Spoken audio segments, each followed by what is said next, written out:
the language has changed a little bit and from the president, and that could mean that he doesn't want to talk about potential options that he is still considering, and he wants to hold those cards close to the vest, which I think is very understandable from the president in terms of, maintaining the options that he has.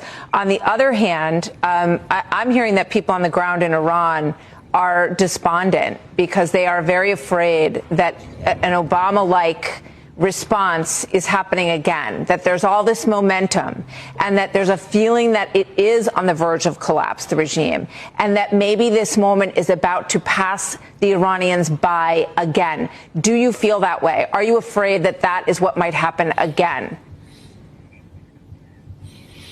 Well, obviously, it's a natural anxiety that anyone that is fighting for freedom counts on a support, especially when it's announced. So now they're looking at the action part of it. But having said that, I repeat again that President Trump doesn't want to be another Obama. To the contrary.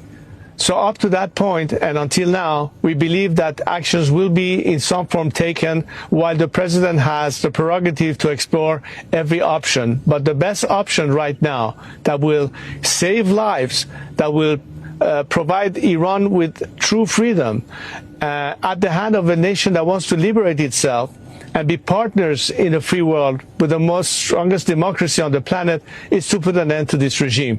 We have time and again seen this regime reneging on its promises. It's just buying time, and I think that the time has run out on them. And I hope the president will make the ultimate decision that this is a time to support the Iranian people in freedom. That's what he has said. That's what the Iranian people expect. So we'll see what happens in the next few days.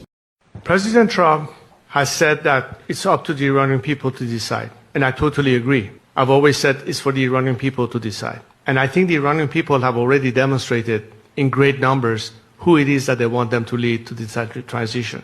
So I'm confident that I have the support of my compatriot. And it's for the international leaders to assess the fact on the grounds and see who is capable of doing that. I believe I can, and I have the Iranian people's support. And of course, if anybody in the world is willing to help the Iranian people achieve that goal, that's what I'm trying to do, to help them liberate themselves and attract as much support as I can internationally to be behind the Iranian people this time and on the right side of history. Now, as far as the defection goes, this campaign has started months ago.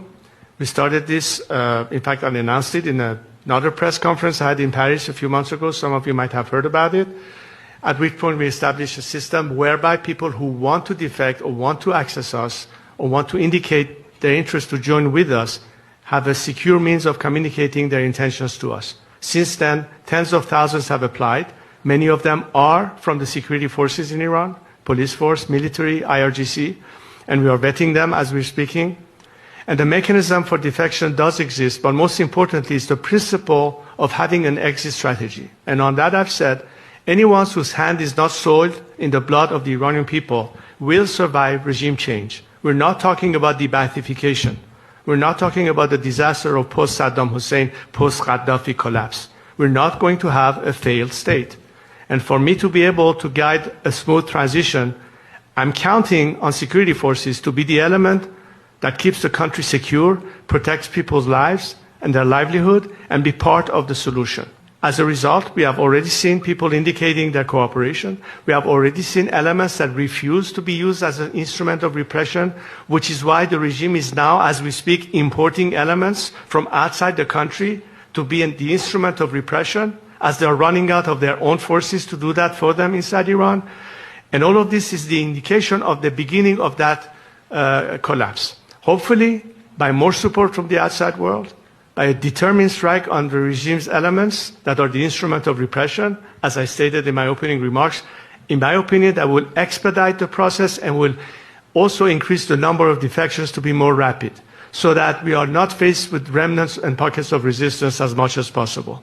There's never going to be 100% defection, but there comes a point where the regime sees it's futile, and hopefully by then Khamenei will be joining Bashar in Moscow and will be rid of him.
Herr Friedrich Merz, ich habe Ihr Video zur Unterstützung der iranischen Revolution gesehen.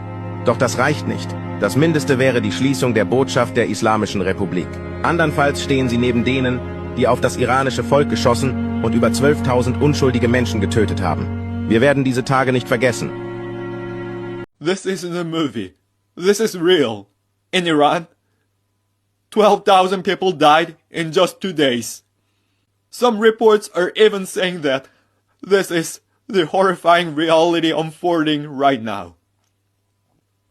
According to some coverage, as of today, January 14th, more than 2,571 deaths have been confirmed. And there are also accounts claiming the number could be not 12,000, but even over 20,000. Of course, these large figures have not been fully verified yet. I truly hope it's not true. But it feels like the death toll is still rising. And here's the worst part. The internet has been blocked for over a week. So people can't even contact their families. That's what makes it even terrifying. It feels like something far worse could be happening out of sight. I've been following these updates, but I feel really heavy-hearted that I didn't speak up sooner. Please, don't brush this off just because it feels far away.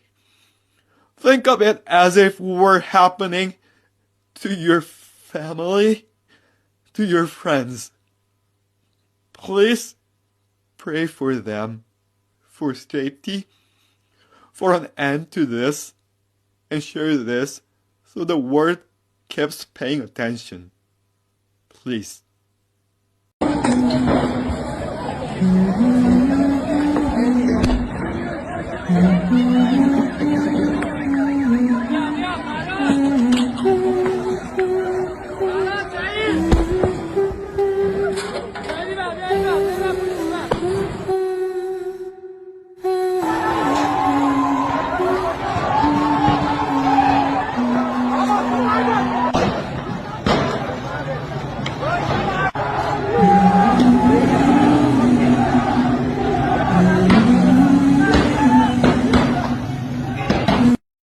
Let's call things as they are. Italy, Spain and France are against putting the Islamic Iranian Revolutionary Guard, IRGC, on the EU terrorism list. Let's call things as they are. France, Spain and Italy say there are legal obstacles. Well, maybe murdering people inside Europe or funding several terrorist organizations or burning synagogues in Düsseldorf, maybe that's not enough. But surely unleashing chemical weapons on the Iranian population is, or killing many thousands of innocent civilians. Spain, Italy and France say they need a legal court order. Well, there is one, like in Düsseldorf. And please ask Israel, Saudi Arabia, United States, Canada, Bahrain, who have already designated IRGC as a terrorist organization, whether there was a diplomatic collapse. There wasn't. Can the High Representative formally acknowledge here today that it is these three countries, like the press is reporting constantly, in the Council, who are blocking to list the IRGC? Will the High Representative be on our side to sanction IRGC and expose their children and grandchildren who are studying here in Europe, enjoying our liberties, while their relatives are pouring chemical weapons over the heads of innocent, freedom-abiding Persians? Let's call things as they are. Thank you.